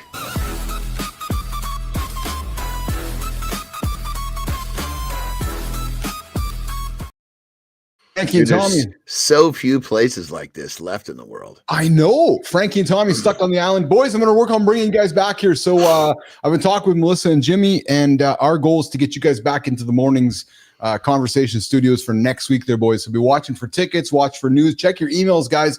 I got some stuff coming to you. We're going to hopefully get you guys back into the studio for next week. But John, you're right, man. Like there's this is actually the one. It's North Sentinel Island often appears in media because it's a symbol of a world that's almost entirely gone. Where is it? Like where geographically is it? Yeah, it's off of India. So it's interesting. Yeah, but it's basically the last island on the planet where there's humans there where there's no internet. So it's like a fairly like warmish climate then? Yes. Yeah. And all indigenous folks. And there was I'm not going to call him a YouTuber, but there was a person a couple of years ago that tried to go to the island and was killed. Because how was he killed? Bows and arrows. Oh, they killed him. Yeah. Oh, they're like, this motherfucker is going to bring a cold and wipe us out. Yeah, that's exactly it. Yes. Wow. Yeah. That's pretty heavy. I mean, that they you know, it's crazy. They understand and they know this is life or death for them.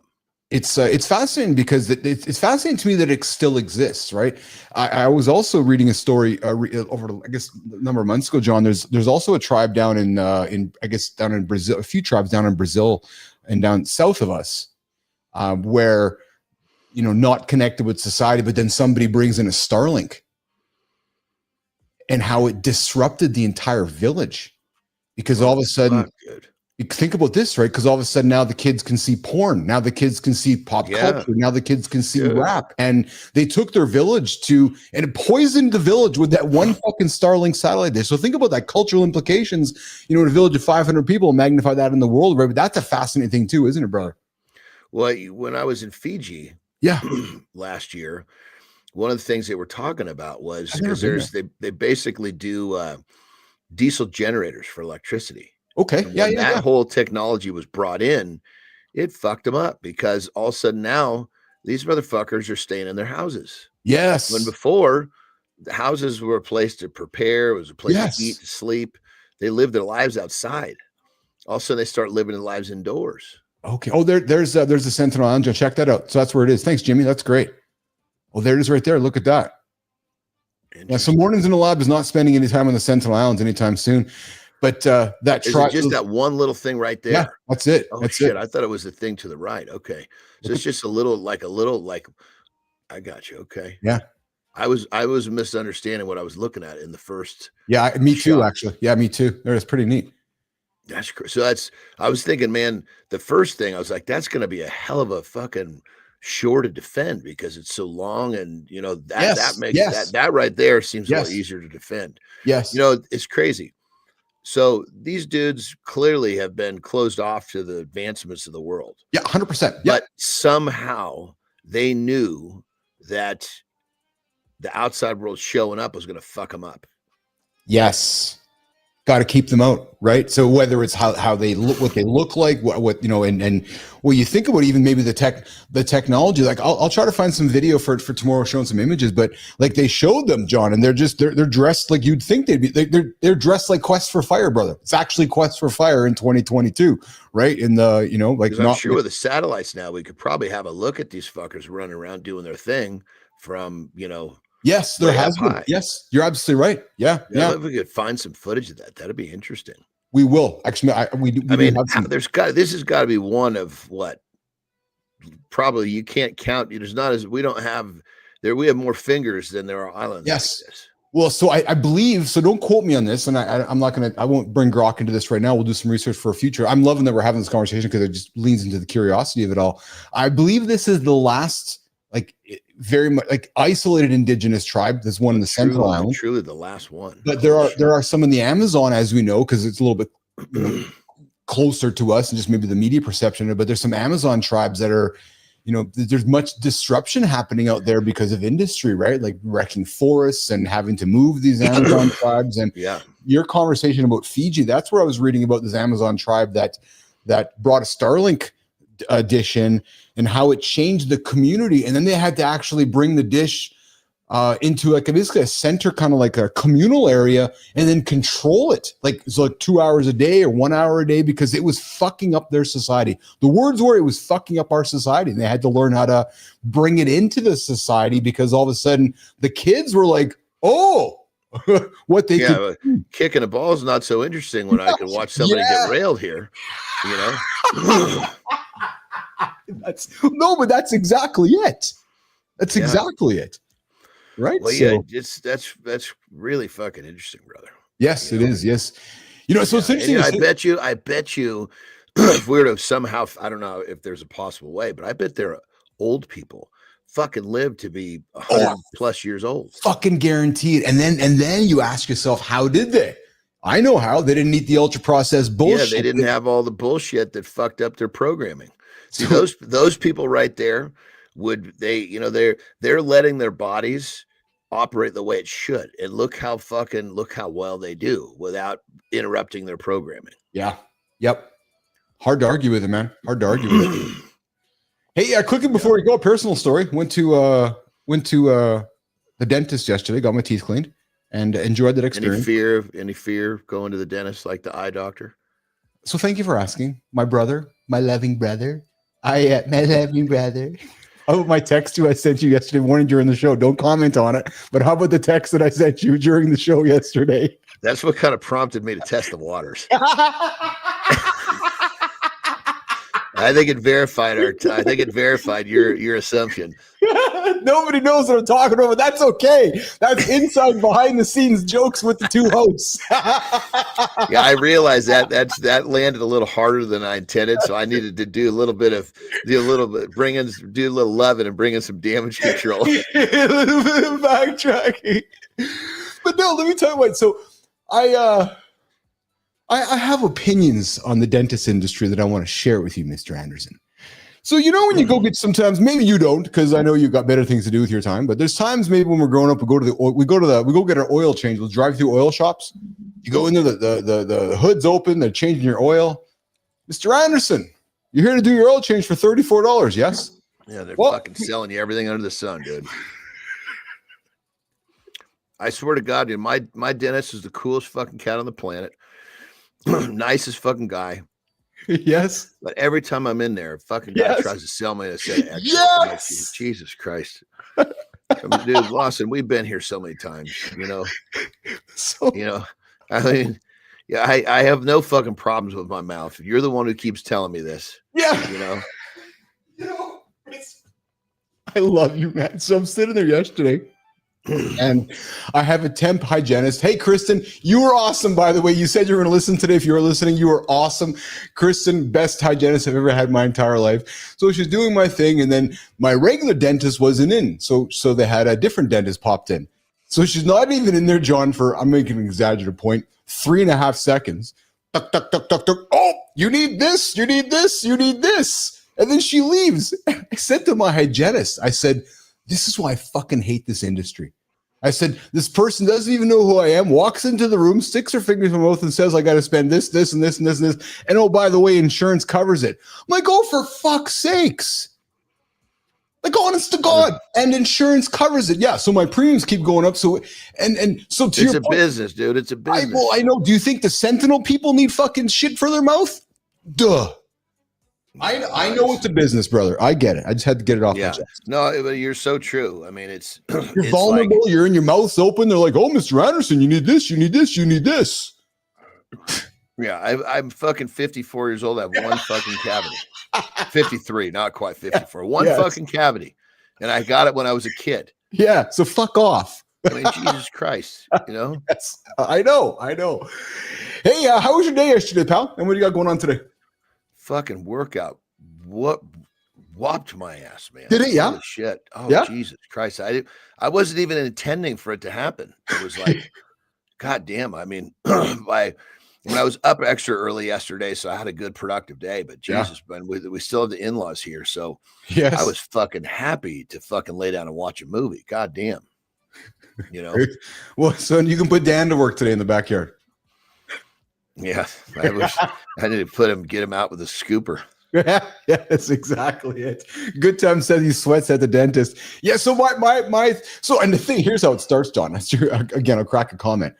So I walk in and I get into the dentist and I recognize that my phone is at about 4%, no battery left. I'm like, okay, well, of course somebody's gonna have a charger in the dentist office. Like, who doesn't have, like, how could this whole office not have one cord to charge my phone? Like, I'm just thinking somebody's gonna have a charge. So I get in there, I'm like, hey, out of the 9 people that are working here, and out of the 38 plugs and 500 electrical devices in this place, do you have one plug to plug in my phone? Oh, no, you don't. Come on, there's got to be one. Nope. How is there not one cord to plug in my phone while I'm here for 5 minutes? You have to buy something to use the bathroom. Yeah, if you buy the X-rays, we'll find the cord. Yeah, that's exactly it. Oh, you want the USB charger? That'll see 2 X-rays. Yeah. I declined the X-rays yesterday because I'm like, no, I don't need the fucking. I was just here. I don't need the X-rays. I was just here. We actually started going to we go to the doctor and the dentist in Mexico. I had an uncle that sweared by it because they're honest, they're kind, they don't rape you for money. Sorry, because there's no insurance involved. Bingo. You know, it's like you walk in and you fucking pay. I mean, like with the doctor, unfortunately, he just fucking passed away, which really bummed Terry and I. He was such a nice dude, but he would literally, you know, he would come and look at you himself. Yeah. And then he would fucking sit down and have a conversation with you. I mean, it was like, yeah, it was just a different experience for sure. Well, that's what I mean. Experience that we don't know. You know, there was no time involved. It was like, yes, you know, there was no rush. Yes. That's what I mean. Like the lady walked in, my dentist yesterday. I don't know. No, don't even know her from Adam. Never met him in my life. Walks in, dook. Okay, here's what you need to do. Here's what it's going to cost you. I'm like, hey, do you even know my name? Like, do you know anything about me? Do you know my story? Like, just no, do. Here's what's going to cost you, and insurance will cover it. But to your point, and because insurance will cover it, yeah. Anyways, I feel better now. Thank you, John. Hey, I've got a lifestyle tip for you. Real men pick up dog shit, come rain or shine, brother.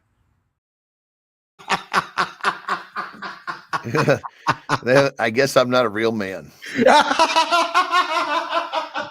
I said to Melissa this morning, I said, maybe it's too late, but I said, maybe Johnny's in the backyard cleaning up dog shit. And she's like, I'll take that as a little bit of a challenge. So she created some content here last minute to throw on the table for us. That was pretty funny, actually. So it's good. Hey, I'll just say here quick on the show here. I want to let's grab 30 minutes of, well, whatever, 30 minutes an hour. Let's grab some time this weekend, business, so I can show you what's going on behind the scenes.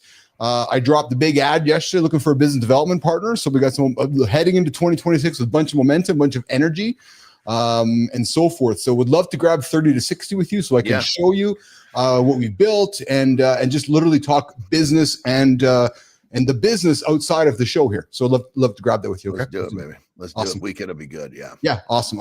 And then we got a good time before you go. I've been going to the same guy for 25 years. It's going to suck when he retires because he gets my anxiety. I'm with you. Good time. It's good to have people like that. I've heard that about Mexico. Get the plane, Keith. Yes. Believe me, that's the motivation. I'm going to get a lot of times people are going down there because they're getting like veneers done because it's cheap. Yes. This is not about cheap for me. It's about the fact that it's a kind of an unadulterated service because they're there just to help you. I have a 96-year-old uncle, John, who's been going to Mexico for 50, 60 years for exactly what you just said. He's like, yes, it's inexpensive. He goes, but I find that they're kind to you. They're not trying to fucking rip you off all the time. Yeah. You get great service. And we always pay more. Yeah. You know, we never, and they're cash. You can't even fucking pay with a credit card, the one we go to, you know? And it's just like, I mean, if you needed, excuse me, veneers and all that shit, it would be ridiculously cheap compared to what we're used to. But that's not my intent. I just go there to get an occasional cleaning, you know? Yeah. I had a wonderful cleaning yesterday, and I going to do it here again in 3 months. I thoroughly enjoyed it because the girl who did it was awesome. There is something else, man, that I've been. I You talk about purpose and interest. We talk on the show all the time. I got nothing but love and respect for somebody who wakes up every single morning, who's going into a job to clean humans' mouths. Not for me, man. I just can't wrap my head around that. Something for everyone. Strokes, different folks, baby. That's exactly it. Speaking of strokes for different folks, we'll see you in less than 22 hours, my brother. Have a good loop. You betcha. All right, Johnny, let's get you out of here. All right, guys, Johnny's out of here. You're left with the handsome chief, Jimmy Barleo. I'm sorry, wrong. Keith's still here. Yeah, true story. Good morning, everybody. Welcome back to Mornings Live with Keith, John, and friends. Your morning show experience. We get after it live every single day here, Monday through Friday, 8 o'clock Eastern time, right here on the big network, YouTube, X, and LinkedIn. Jimmy, Melissa, I think that our trending conversation title maybe kind of worked here today. Maybe a little bit. We've been playing with titles, guys, and learning in real time in front of you guys. And because we do this, because we do 50 podcasts a year. Yeah, I've spent 8 hours prepping for the guest. I spent 28 hours getting the script ready for the next guest. Yeah. What the fuck you doing, man? Oh, Yeah. All right. Jimmy, what do you got there? I see something on the screen there. What do you got there? 80. Oh, you got the wrapped? Yeah, I wrapped a few things. All right. Guys, we talked this week a little bit about fear. We talked about fear going to the doctor. We talked about fear going to the dentist. We talked about fear. And I've been kind of working on this morning focus segment to put content on the table that's impactful, maybe for myself, for you guys, and just things that we can maybe resonate around together. And today's conversational topic for the morning focus segment is titled, How I Turned Fear into My Most Reliable Advantage. Yeah, the fear of the alarm clock, the fear of the snooze, the fear of getting up before everybody else. So I hope you will enlighten me for a few minutes here. Will I share with you guys how I turned fear into my most reliable advantage. So most guys say they're not scared, but look at your habits. They quietly decide where you end up. Imagine 10 years from now, same body, same bank account, same stress, and realizing you never changed anything. Keith runs 2 movies in his head, the life he wants and the one he refuses to live. For him, fear's not the monster, it's the friend whispering, pay attention, don't drift, don't waste this morning. Once he says, I'm a creator, I'm a business athlete, fear just keeps him honest instead of shutting him down. If you're tired of fear only showing up as panic, stick around. Morning Focus is next. He'll show you another way.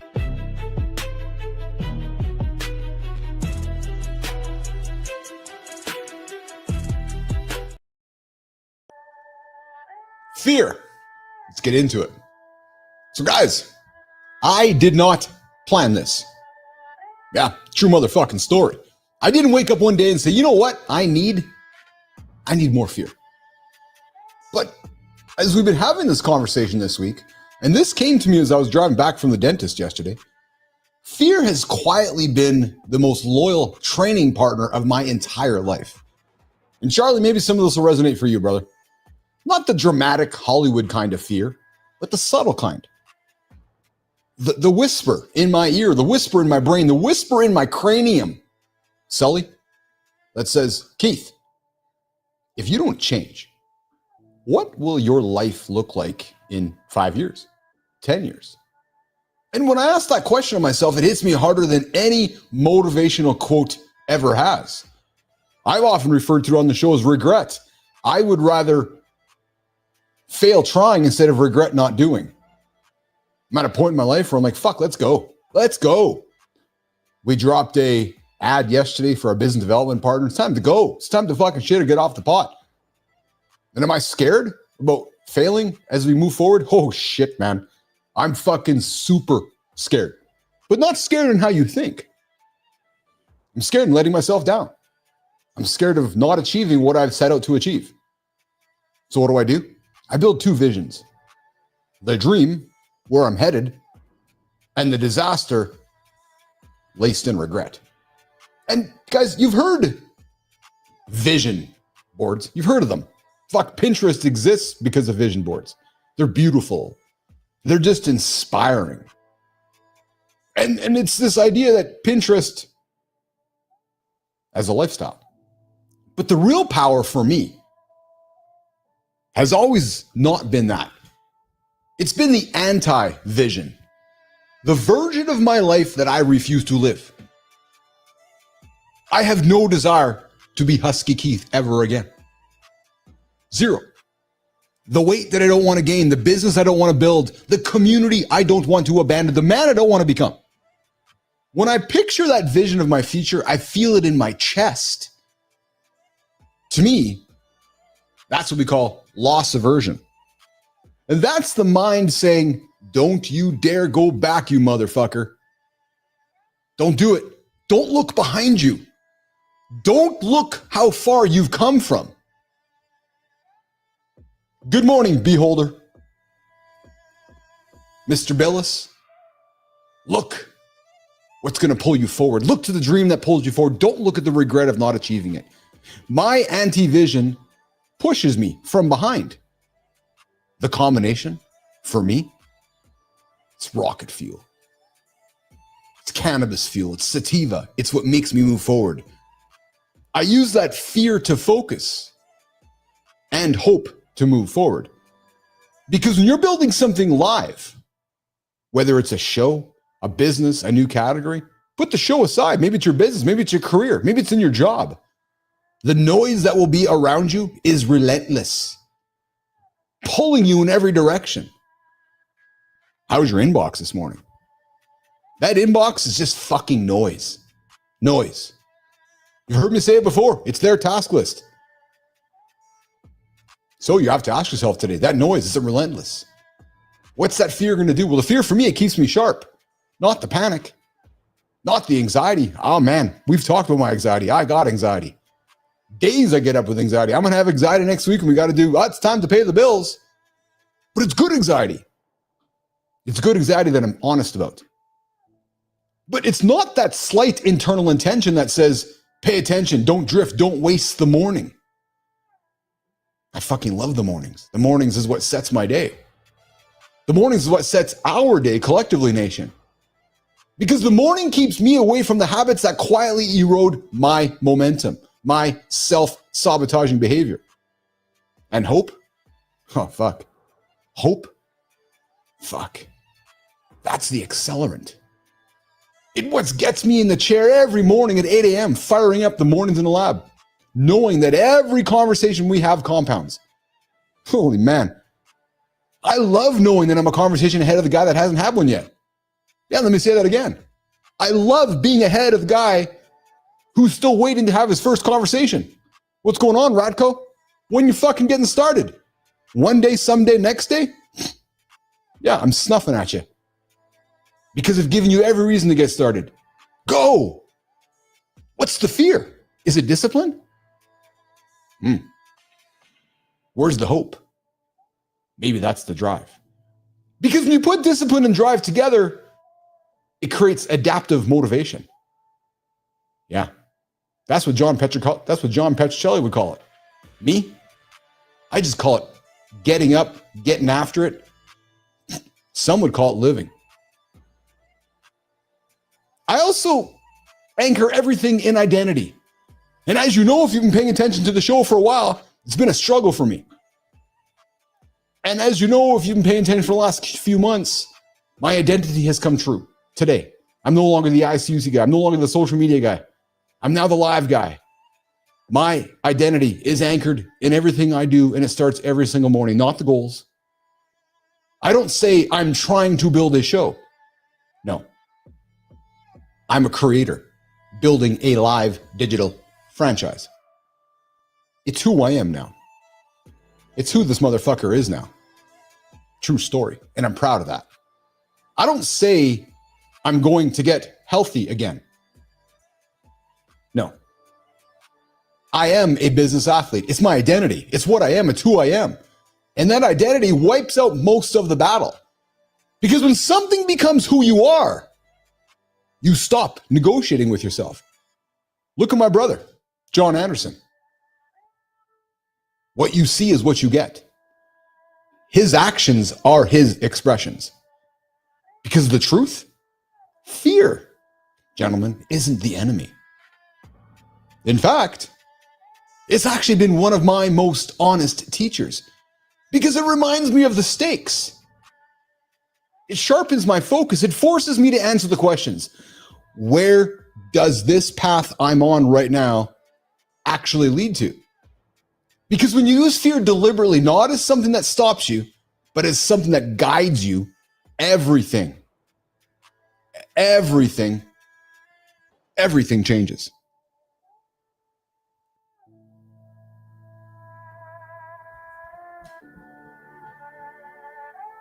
But not hope. Hope pulls you. Fear protects you. And that identity that you work to create, it defines you. And baby, when all three line up, hope, fear, identity, it's time to fucking go because you move. So nation, as you get after it today, what is your move? What are you scared of? Are you scared of moving forward? Or are you scared of regret? What's your fear?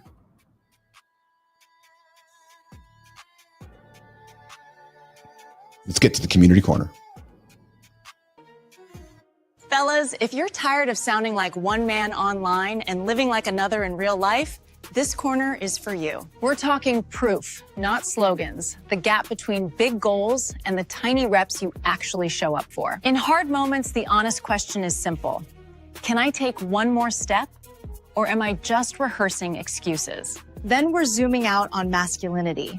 Not as a test to pass, but as a bigger way of being human. And we have to talk about how your tiny OK text lands. So let's pull it apart. All right, handsome chief, the floor is yours.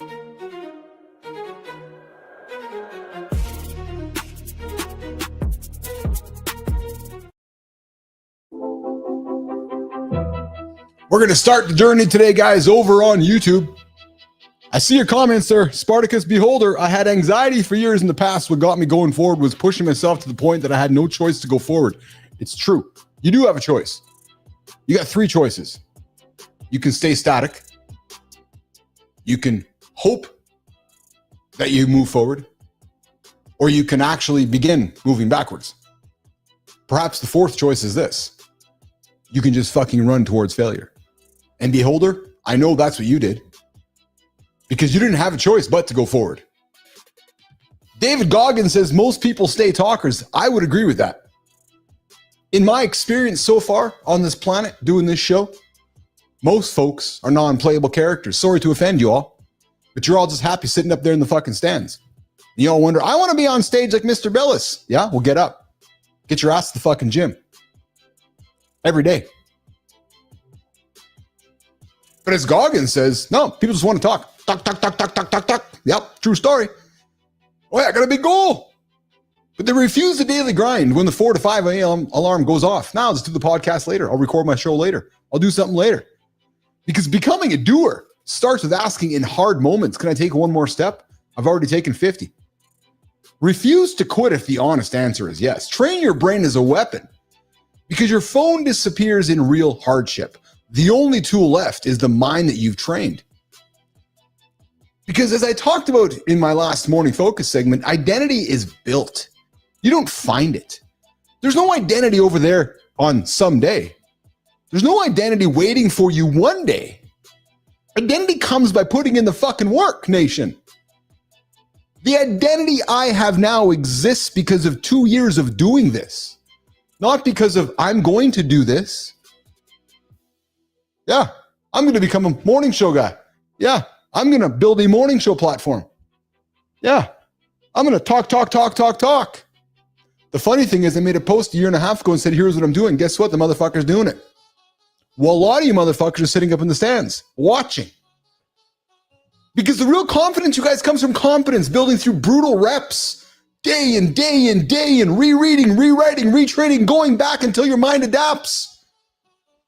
Belief is stacked from undeniable work. not fucking slogans, not empty affirmations.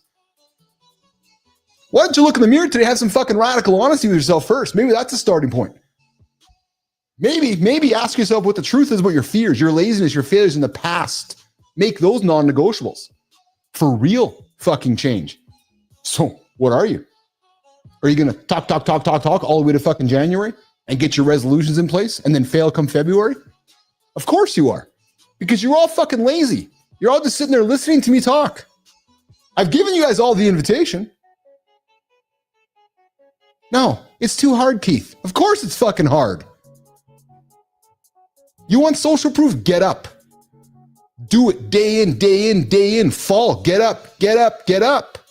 But no, as Goggins says, most of you guys are going to stay fucking talkers. And the next 3 months, I'm going to have to listen to all you motherfuckers talking about your resolutions. And then in a year from now, when I'm still here, you're going to be talking about it again. And I'm going to remind you all again that your real confidence, it comes from the reps. The reps nation. It's putting them in. It's not talking about it.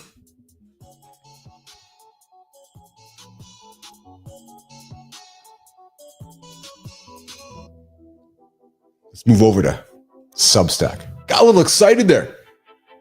I'm excited because the next few months are going to drive me fucking nuts. I'm going to hate the social platform. I'm going to sorry, Johnny, but I am. I'm going to hate all the posts on LinkedIn. As a matter of fact, we should start something here right now. Everybody talking about their fucking resolutions on LinkedIn. We should create some kind of content to tell them to go fuck themselves. Honest to God. Yeah. Oh yeah, I'm going to start January 1st. Go for it. Yeah. I'll see you. See how successful you are. Because even in that mindset, you're a fucking loser. Because you are. I'm just calling it out. Be kind, Keith. Really? Yeah? You want me to be kind? Okay. Go to bed, get up, hit your goals, come back and see me. Clint Collide grew up being told he wasn't masculine enough. Rigid, outdated definitions framed his childhood. His vintage photo collection of men laughing, posing, embracing, being tender became an unexpected exploration of masculinity. And he's got it all over on Substack. Men have always been more tender, always more playful, always more vulnerable, and always complex than culture allows. Masculinity isn't a test you pass or fail. No. It's not about toughness, stoicism, body type, hobbies, or emotional restraint. It's a spectrum of expression, just like our guest Saul Colt here on the show today. Not a fixed identity. Wide, weird, personal, individualized. I love this. It's the 360 view. I talked about it on the show yesterday. You know, you might hear Anderson or Billis say one word, you might be offended by it. Well, you know what? Fuck off.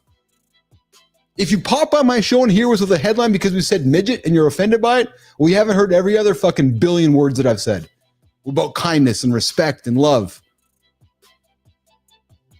True story. Being a man means being fully human, feeling deeply, growing, being weird, being wide, being personal, being emotional. No one needs external approval to be man enough. If you think that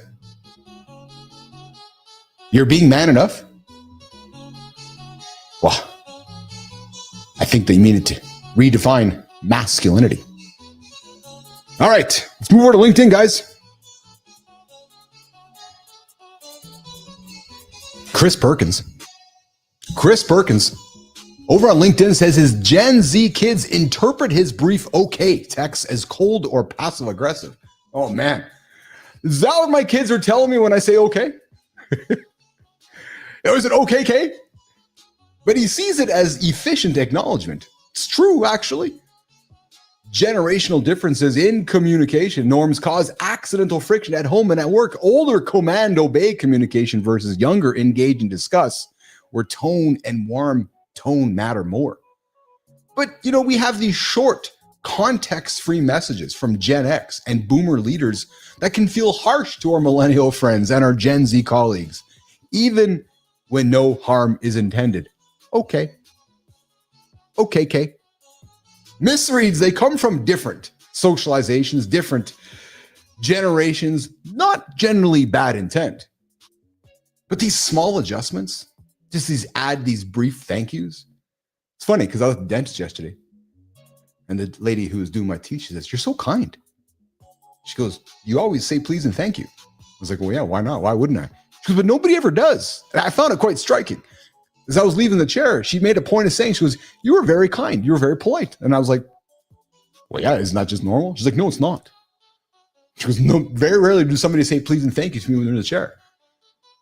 Right? But it's true. And it's funny how we have these situations where these small adjustments, adding these brief thank yous, they make people feel good about themselves. Right? So using friendly emojis, right? Creating some tone style guides for the team, swapping okay for a slightly warmer phrase to prevent avoidable tension. So as you go through your day today, what messages are you sending that's landing completely different than you think, nation? And before I get to you, Maya, I see your comments out there, nation. And I know you're enjoying the energy because I can see your comments. Well, you know what? I'm with you, beholder. What good is a resolution when nobody follows them? Because most are going to fail. And it's going to be fucking ad nauseum. January 15th, Keith, Marty, and John are going to laugh at everybody in January as they lose out on their goals. Because they can't get up. They can't be disciplined. And I got all the grace and the time in the world for all you guys. Got all the grace and the time. But you know the old saying, you can walk a horse to water, but you can't make it drink. There's an entire society built on failure, built on resolutions. It's not a society I want to be part of. So Maya, let's walk us out of the community corner before we wrap up today on today's big show on Morning. If your people still can't tell whether you're a talker or a doer, that's your warning sign, not theirs. Start fixing it with 2 moves, 1 honest rep you actually finish, and 1 part of you stop hiding. Tag us in your next post if you want your story featured on The Big Show.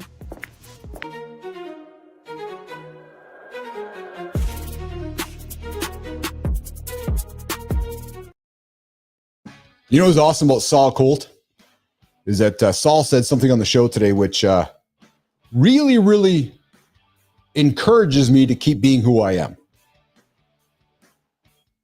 And actually, what he said really resonated for Keith and Johnny.